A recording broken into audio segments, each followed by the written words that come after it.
आज के समय में हर व्यक्ति एक से ज्यादा भगवान की पूजा करता है और प्रायः यह देखा भी गया है। लेकिन इस विषय पर स्वामी प्रेमानंद जी महाराज के क्या विचार हैं? क्या हमें एक से ज्यादा भगवान की पूजा करनी चाहिए? तो चलिए आज के इस वीडियो में जानते हैं इसी सवाल के जवाब को स्वामी प्रेमानंद जी महाराज के शब्दों में। और यदि आज का ये वीडियो आपको पसंद आए तो प्लीज चैनल को सब्सक्राइब और वीडियो को लाइक करना ना भूलिएगा। तो चलिए शुरू करते हैं आज की वीडियो। जो हर देवी देवता की पूजा करते हैं उनके साथ क्या होता है। आज मैं आपको एक ऐसी सच्चाई बताने जा रहा हूं जो शायद आपने कभी सोची भी नहीं होगी। एक ऐसा रहस्य जो हमारे मंदिरों में, हमारी पूजा पाठ की विधियों में और हमारी आध्यात्मिक यात्रा में छिपा हुआ है। तो चलिए इस यात्रा पर निकलते हैं और समझते हैं कि जो लोग हर देवी देवता की पूजा करते हैं उनके जीवन में वास्तव में क्या घटित होता है।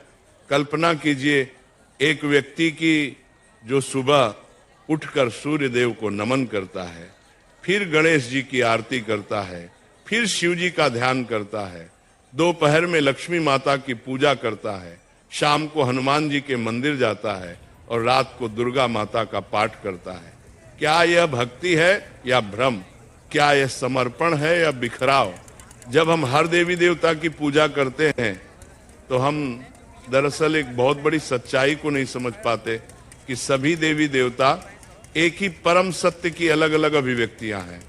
जब एक साधक अलग अलग देवताओं की पूजा करता है तो उसका मन विभिन्न दिशाओं में भटकने लगता है। ये ऐसा है जैसे एक व्यक्ति एक साथ कई नावों पर सवार होने की कोशिश करे, अंततः वह किसी भी नाव से अपने गंतव्य तक नहीं पहुंच पाता। लेकिन इसका मतलब यह बिल्कुल नहीं है कि विभिन्न देवताओं का सम्मान नहीं करना चाहिए।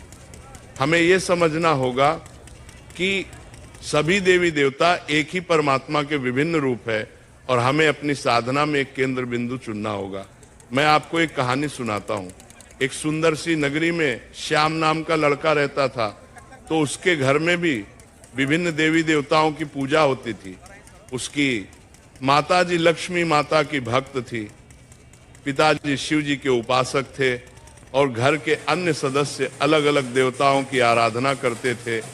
लेकिन जब श्याम ने अपने गुरु श्री से इस विषय पर चर्चा की तो उसे एक अद्भुत सत्य का ज्ञान हुआ। उसके गुरुदेव ने समझाया कि जैसे समुद्र में लहरें अलग अलग दिखती हैं लेकिन सभी एक ही पानी से बनी होती हैं, वैसे ही सभी देवी देवता एक ही परम चेतना की अलग अलग लहरें। जब एक व्यक्ति हर देवी देवता की पूजा करता है बिना इस गहरी समझ के तो उसकी आध्यात्मिक ऊर्जा बढ़ जाती है। ये ऐसा है जैसे सूर्य की किरणों को अलग अलग दिशाओं में फैला दिया जाए। वे प्रकाश तो देंगी लेकिन उनमें वह तीव्रता नहीं होगी जो एक बिंदु पर केंद्रित किरणों में होती है। जब हम एक आवर्धक लेंस से सूर्य की किरणों को एक बिंदु पर केंद्रित करते हैं तो वे आग पैदा कर सकती हैं। ठीक उसी प्रकार जब हम अपनी भक्ति और साधना को एक केंद्र पर एकाग्र करते हैं तभी हम आध्यात्मिक परिवर्तन की उस गहराई को प्राप्त कर सकते हैं जो हमें परमात्मा की अनुभूति करवाती है। लेकिन यहाँ एक बहुत महत्वपूर्ण बात है जिसे समझना जरूरी है। सभी देवताओं के प्रति सम्मान और श्रद्धा होनी चाहिए, लेकिन साधना के लिए हमें इष्ट देव चुनना होगा। ये इष्ट देव हमारे लिए परमात्मा तक पहुंचने का माध्यम बनता है। जैसे एक पहाड़ की चोटी पर पहुंचने के लिए कई रास्ते हो सकते हैं लेकिन हमें एक रास्ता चुनकर उस पर चलना होगा। ठीक वैसे ही आध्यात्मिक यात्रा में भी हमें एक मार्ग चुनना होता है। अब आप सोच रहे होंगे कि फिर उन लोगों का क्या जो हर देवी देवता की पूजा करते हैं।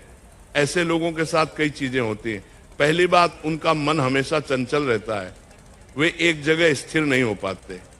आज वे गणेश जी की भक्ति में लीन होते हैं, कल हनुमान जी की आराधना में, परसों दुर्गा माता के मंत्रों में।